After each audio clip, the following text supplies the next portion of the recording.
कई राज्यों में चुनाव प्रबंधन का काम संभाल रही कंपनी के कई ठिकानों पर छापेमारी की, जहां बड़े पैमाने पर गड़बड़ी सामने आई है। आईटी विभाग के अनुसार डिजिटल मार्केटिंग करने वाली company design box creative private limited के चंडीगढ़, मोहाली, सूरत और बेंगलुरु स्थित कुल 60 ठिकानों की तलाशी ली गई।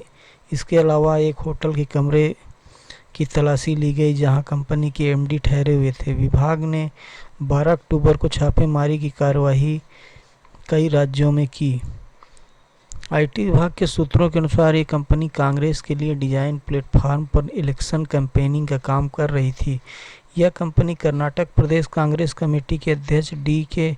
शिवकुमार के लिए काम कर रही थी। विभाग का दावा है कि कंपनी ने टैक्स चोरी के इरादे से राजस्व को कम और खर्चों को जानबूझकर बढ़ा चढ़ा के दिखाया। इसके अलावा बेहिसाब नगद ट्रांजैक्शन भी किया गया है। छापेमारी में पाया गया कि कंपनी के निदेशकों ने अपनी पर्सनल खर्चों को भी कंपनी के खर्च के रूप में दर्ज किया था।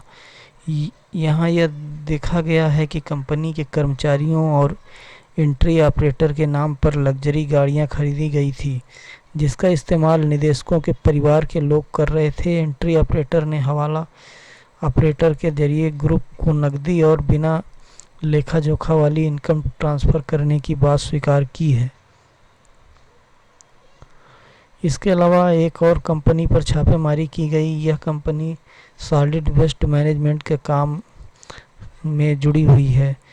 सीबीडीटी के बयान में कहा गया है कि इस बात के सबूत मिले हैं जो साफ कर रहे हैं कि यह ग्रुप खर्चे और उपठेके में के फर्जी बिल के काम कर रहा था।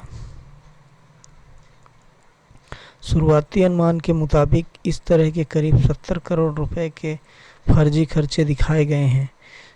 सीबीडीटी ने कहा कि बिना हिसाब किताब के करीब 7 करोड़ रुपए का संपत्ति में निवेश का पता चला है। इसके अलावा बिना लेखा जोखा करने वाले